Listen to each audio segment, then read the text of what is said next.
ಸ್ಯಾಂಡಲ್ವುಡ್ನ ಸಂಪೂರ್ಣ ಮಾಹಿತಿಗಾಗಿ ನಮ್ಮ KFI ಯೂಟ್ಯೂಬ್ ಚಾನಲ್ನ ತಪ್ಪದೇ ಸಬ್ಸ್ಕ್ರೈಬ್ ಮಾಡಿ ಹಾಗೂ ಪ್ರತಿಯೊಂದು ವಿಡಿಯೋಗಳ ಅಪ್ಡೇಟ್ಸ್ಗಳಿಗಾಗಿ ಪಕ್ಕದಲ್ಲಿರುವ ಬೆಲ್ ಬಟನ್ ಅನ್ನು ಕ್ಲಿಕ್ ಮಾಡಿ. ನಮಸ್ಕಾರ. ಇವತ್ತಿನ ದಿನ ನಮೋ ಟ್ರೂ ಇಂಡಿಯನ್ ಚಿತ್ರವನ್ನು ನಿಮ್ಮೆಲ್ಲರಿಗೂ ಪರಿಚಯಿಸ್ತಾ ಇರುವಂಥ ದಿನ. ಇವತ್ತಿನ ದಿನ ಈ ಹೆಸರನ್ನು ಇಟ್ಕೊಂಡು ಮುಂದಕ್ಕೆ ಬಂದಿದ್ದೀನಿ. ಯಾಕೆಂದರೆ ಒಂದು ನಾವು ಶ್ಲೋಕ ತೊಗೊಂಡ್ರು ಓಂ ನಮೋ ನಾರಾಯಣಾಯ ನಮೋ ಅಲ್ಲೇ ಸ್ಪಿರಿಚುಯಾಲಿಟಿ ಅಲ್ಲೇ ಬಂದುಬಿಡುತ್ತೆ. ಸೊ ಅದು ನರೇಂದ್ರ ಮೋದಿಯವರ ಬಗ್ಗೆ ಕುರಿತಾದಂಥ ಚಿತ್ರ ಅನ್ನೋನು ಅದಕ್ಕೆ ನಾನು ಆಧ್ಯಾತ್ಮಿಕ ಆಯಾಮಗಳನ್ನು ಕೊಟ್ಟು ಆ ಮೂಲಕ ಈ ಚಿತ್ರವನ್ನು ತೋರಿಸ್ಬೇಕು ಅಂತ ಇಷ್ಟಪಟ್ಕೊಂಡು ಮಾಡ್ತಾ ಇರೋವಂಥ ಚಿತ್ರ ಇದು. ಅವರ ಜೀವನದ ಬಗ್ಗೆ ನಾನು ಓದ್ತಾ ಹೋದಾಗ ತಿಳ್ಕೊಳ್ತಾ ಹೋದಾಗ ಅವ್ರ ಜೊತೆ ಒಡನಾಟ ಬೆಳೆಸಿದಂಥ ಕೆಲವಷ್ಟು ವ್ಯಕ್ತಿಗಳನ್ನ ಭೇಟಿ ಮಾಡಿದಾಗ ನನಗೆ ಗೊತ್ತಾಗಿದ್ದು ಅವರು ಚಿಕ್ಕ ವಯಸ್ಸಲ್ಲಿ ಡ್ರಾಮಾ ಆರ್ಟಿಸ್ಟ್ ಆಗಿದ್ರು ಅಂತ. ಸೊ ಅವರು ಸ್ಟೇಜ್ ಪ್ಲೇ ಎಲ್ಲ ಮಾಡ್ತಾಯಿದ್ರು ಅಂತ. ಸೊ ಆವಾಗ ನನಗೆ ಖುಷಿ ಆಯಿತು. ಸೊ ಅವರಲ್ಲೂ ಒಬ್ಬ ಕಲಾವಿದನಿದ್ದಾನೆ ಅನ್ನೋದು. ಸೊ ಅವರನ್ನು ಕುರಿತಾದಂಥ ಒಂದು ಚಿತ್ರವನ್ನು ಮಾಡಿದಾಗ ಕೂಡ ಅವ್ರು ಯಂಗ್ಸ್ಟರ್ಸ್ನ ಅಪ್ರಿಷಿಯೇಟ್ ಮಾಡ್ತಾರೆ ಮತ್ತು ಅವರಲ್ಲಿರುವಂಥ ಲೀಡರ್ಶಿಪ್ ಕ್ವಾಲಿಟಿಯನ್ನು ಸ್ಪಿರಿಚುವಲ್ ಮುಖಾಂತರ ತೆರೆ ಮೇಲೆ ತರಬೇಕು ಅನ್ನೋದೇ ನನ್ನ ಆಸೆ. ಆದ್ದರಿಂದ ಈ ಚಿತ್ರವನ್ನು ಮಾಡ್ತಾ ಇರೋದು.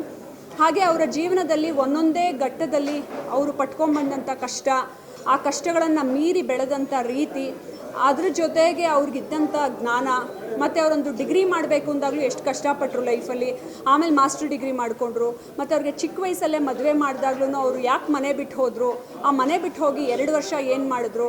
ಅವರು ಅಲ್ಲಿಂದ ಅದ್ವೈತಾಶ್ರಮಕ್ಕೆ ಹೋಗ್ತಾರೆ, ರಾಮಕೃಷ್ಣ ಮಿಷನ್ಗೆ ಹೋಗ್ತಾರೆ. ಸೊ ವಿವೇಕಾನಂದರ ಬಗ್ಗೆ ಓದ್ತಾರೆ. ಅವ್ರಿಗೆ ಹೇಗೆ ಸ್ಪಿರಿಚುಯಾಲಿಟಿ ಅವ್ರ ಜೀವನದಲ್ಲಿ ಒಂದು ವ್ಯಕ್ತಿತ್ವವನ್ನು ರೂಪಿಸ್ಕೊಳ್ಳೋದಕ್ಕೆ ಹೆಲ್ಪ್ ಆಯಿತು. ಈ ಎಲ್ಲ ವಿಚಾರವನ್ನು ಕುರಿತಂತಾಗೇ ಈ ಚಿತ್ರವನ್ನು ಮಾಡಬೇಕು ಅಂತ ನಾನು ಹೊರಟಿರೋದು. ಏಕಕಾಲದಲ್ಲಿ ಹಿಂದಿ ಮತ್ತು ಕನ್ನಡ 2 ಭಾಷೆಯಲ್ಲಿ ನಿರ್ಮಾಣವಾಗ್ತದೆ ಈ ಚಿತ್ರ. ಆ ಚಿತ್ರಕ್ಕೆ ಕಲಾವಿದರ ಆಯ್ಕೆಯನ್ನು ಪ್ರಕ್ರಿಯೆ ಇವಾಗ ಶುರು ಮಾಡಬೇಕು ನಾವು. ಅದಕ್ಕೋಸ್ಕರ ಮೊದಲನೇ ಹೆಜ್ಜೆಯಾಗಿ ಇವತ್ತು ಪ್ರೆಸ್ ಮೀಟ್ ಮಾಡಿರೋದು. ಯಾಕೆಂದರೆ ಪ್ರೆಸ್ ಮೀಟ್ ಮೂಲಕ ಎಲ್ಲರಿಗೂ ಪರಿಚಯ ಆದಾಗ ಬಾಂಬೆಲಿ ಒಂದು ಪ್ರೆಸ್ ಮೀಟ್ ಮಾಡ್ತಾಯಿದ್ದೀನಿ. ಕಲಾವಿದರು ಎಂಟೈರ್ ಭಾರತದಿಂದ ಯಾರು ಬರಬೇಕು ಅಥವಾ ಅವ್ರಿಗೆ ಮ್ಯಾಚ್ ಆಗುವಂಥ ವ್ಯಕ್ತಿತ್ವಗಳು, ಅವರು ಬಾಲಕನಾಗಿದ್ದಾಗ ಯಾವ ರೀತಿ ಮ್ಯಾಚ್ ಆಗುವಂಥ ಕಲಾವಿದರು ಬೇಕು, ಯುವಕನಾಗಿದ್ದಾಗ ಹೇಗೆ, ಇವಾಗಿರೋ ಹಾಗೆ ಹೇಗೆ ಅಂತ ಆ ರೀತಿ ಬ್ಯೂಟಿಫುಲ್ ಜರ್ನಿ ಇದು. ಅದನ್ನು ಕಲಾವಿದರನ್ನ ಹುಡುಕೋದೇ ಒಂದು ಪ್ರೊಸೀಜರ್ ಆಗಿದೆ ಈಗ.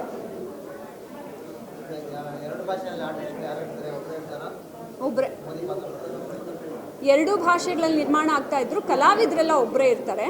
ಆಮೇಲೆ ನಾನು ಚಿತ್ರರಂಗದಲ್ಲಿರುವ ಕಲಾವಿದರೆ ಇದರಲ್ಲಿ ಪಾತ್ರಾಭಿನಯ ಮಾಡಬೇಕು ಅಂತ ಯಾವುದೇ ರೀತಿ ರಿಸ್ಟ್ರಿಕ್ಷನ್ಸು ಚೌಕಟ್ಟುಗಳನ್ನ ಇಟ್ಕೊಂಡಿಲ್ಲ. ಸೊ ಬೇರೆ ಕೂಡ ಯಾರಿಗೆ ಆಸಕ್ತಿ ಇದೆ, ಥಿಯೇಟ್ರ್ ಆರ್ಟಿಸ್ಟ್ಗಳಾಗಿರ್ಬೋದು, ಅವರ ಮುಖಛಾಯೆಗೆ ಮ್ಯಾಚ್ ಆಗುವಂತಹ ವ್ಯಕ್ತಿಗಳನ್ನು ಹುಡುಕಿ ಅವ್ರಿಗೆ ಟ್ರೈನಿಂಗ್ ಕೊಟ್ಟು ಅವ್ರ ಕೈಲಿ ಅಭಿನಯ ಮಾಡಿಸ್ಬೇಕು ಅಂತ ಇಷ್ಟಪಡ್ತೀನಿ. ಹಾಂ ಹೌದು, ಅಲ್ಲ ಖಂಡಿತ ಆ ಥರ 1-2-3 ಜನ ಮೋದಿಯವ್ರ ಥರ ಕಾಣೋರೇನೆ ಅಲ್ಲಿ ಇಲ್ಲಿ ಕಾಣಿಸ್ಕೊಂಡಿದ್ರು. ಸೊ ನಾವುಗಳು ಕೂಡ ಕನ್ಫ್ಯೂಸ್ ಆಯಿದ್ವಿ, ಮೋದಿಯವ್ರು ಬಂದಿದ್ದಾರೆ ಅಂತ ಅಂದ್ಬಿಟ್ಟು.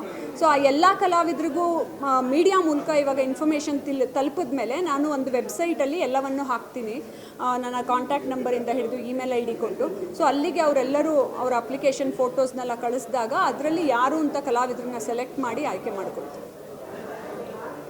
Thank you so much. Hi ನಮಸ್ಕಾರ, ನಾನು ರೂಪಾ ಅಯ್ಯರ್. ಸ್ಯಾಂಡಲ್ವುಡ್ ಎಲ್ಲ ಅಪ್ಡೇಟ್ಸ್ಗೆ ನೀವು ಸಬ್ಸ್ಕ್ರೈಬ್ ಮಾಡ್ಕೋಬೇಕು KFI.